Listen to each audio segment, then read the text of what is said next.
Hi, I'm Wayne Alaroot for Personal Liberty. I don't mean to say I told you so, but I told you so. I was the first political commentary in the country with the courage to predict a GOP landslide in Tuesday's election. I described the predicted GOP landslide as massive and historic. I made the prediction not only here at Personal Liberty, but for weeks now when no one else was willing to make that prediction on hundreds of radio stations, American TV, Canadian TV, and at Fox News. Tuesday's results literally define massive and historic. The GOP needed to win 6 U.S. Senate seats. It looks like they've won a remarkable 9 with a comfortable lead in Alaska and a projected win in the December Louisiana runoff. The 12 House seats won by the GOP now expands the GOP majority to historic levels, the most since World War II. But there are more highlights. The GOP destroyed Jimmy Carter's grandson in Georgia's governor's race. That made me happy. Governor Scott Walker was reelected in Wisconsin despite tens of millions spent by unions across the country. Go get him, Scott. The GOP elected governors in deep, deep blue states like Illinois, Massachusetts, and Maryland. Obama himself campaigned for the Democratic governor candidate Anthony Brown in Maryland. The man that some in the media called Mini Obama went down to a stunning defeat. Michelle Obama campaigned for Senator Mark Pryor in Arkansas. He lost big time in the same state where he won 79% of the vote only 6 years ago. Could it be Michelle? Hillary and Bill campaigned all over the country, and every candidate but one that they supported lost big. And the defeat of a Democratic governor in the president's home state of Illinois hasn't happened since 1892. When I predicted massive and historic, I might have understated the results. So what happened? How did I know what was about to transpire? This was a total rejection, repudiation, and condemnation of everything Obama believes in. This was middle-class America telling Obama to shove it where the sun don't shine. I wrote the national bestseller, The Murder of the Middle Class, pointing out what Obama and his socialist cabal were doing to America, capitalism, and the great American middle class. What we all just witnessed was a middle-class uprising. This was the revenge of the middle class and a great use of the middle finger. What woke the sleeping giant? What caused the middle class to rise up against Obama? In my previous commentaries, I explained that the root of Obama's election day debacle would be the Obama lies about the economy and the twin disasters of Obamacare and Ebola. Let's start with the economy. Obama constantly repeats the lie that the economy is improving and we are in recovery. But middle-class America knows otherwise. The election results prove, beyond a shadow of a doubt, middle-class voters are no longer buying Obama's lies or the government's manipulated economic statistics.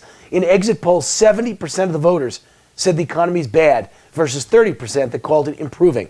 Then there's the centerpiece of this middle-class economic disaster known as Obamacare. Millions of Americans have either seen their health insurance canceled or gotten dramatic premium price increases. These were the angry, intense, motivated voters of the 2014 midterm elections. This is why I made my prediction.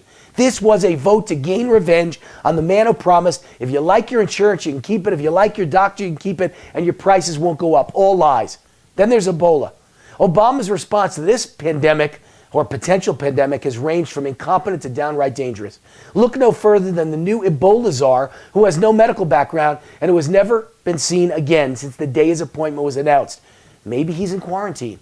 Ebola made it clear to angry middle-class Americans that our president is not keeping our children safe at night. I always believed Ebola was simply the straw that broke the camel's back. Ebola may so far have only killed one person in America, but it just killed the entire Democratic Party.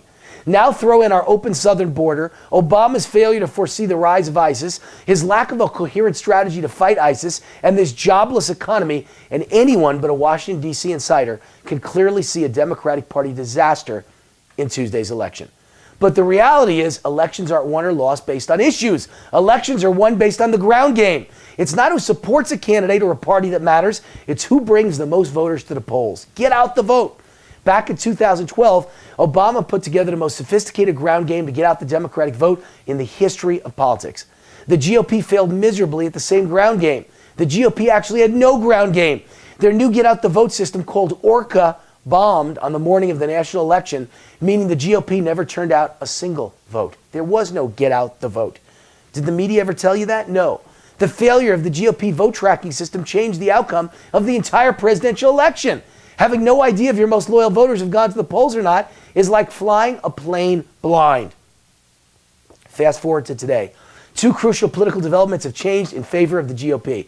These are the two concrete reasons for the GOP landslide, aside from issues like the economy, Ebola, and Obamacare. First, the GOP is now for the first time effectively competing with the Obama machine in the ground game. The GOP turnout the vote machine was so effective this time around that the GOP actually pulled even with Democrats or led in early voting in places all over the country where Republicans often lose by large percentages. This is very good news. As a matter of fact, it's never happened before. Republicans always lose the early voting, then desperately try to play catch up on Election Day. No more. We've reversed the tables. Second, there are now voter ID laws in place in 15 states where none existed in 2012 and in 22 states where none existed in 2010. Not only are Democrats great at getting out the vote, they're even better at getting out fraudulent voters and illegal immigrant voters. Voter ID prevents election fraud. That's very bad news for Obama and his allies moving forward. Because if they can't steal elections and they can't cheat, they'll have a very hard time winning elections, and 2014 is the proof. Tuesday's massive and historic GOP landslide will usher in a dramatic rebuke to President Obama and a dramatic change in the political power in Washington, D.C. The question is, what will the GOP do with it? The answers to that question will determine the future of the Republican Party, American politics, and America itself. And I've got lots to say about it. I'll tell you about it in next week's commentary. There's so much to do. Let's get to work. I'm Wayne Allen Root for Personal Liberty. But let's all first celebrate for a few days. You got to celebrate what just happened. This is a great day. This is morning in America. This is at least a chance, a window of opportunity to save America. If America is savable, we have a window now, a short one. Let's see what the GOP can do. Let's celebrate because we deserve it. You deserve it. I deserve it. See you next week. God bless America.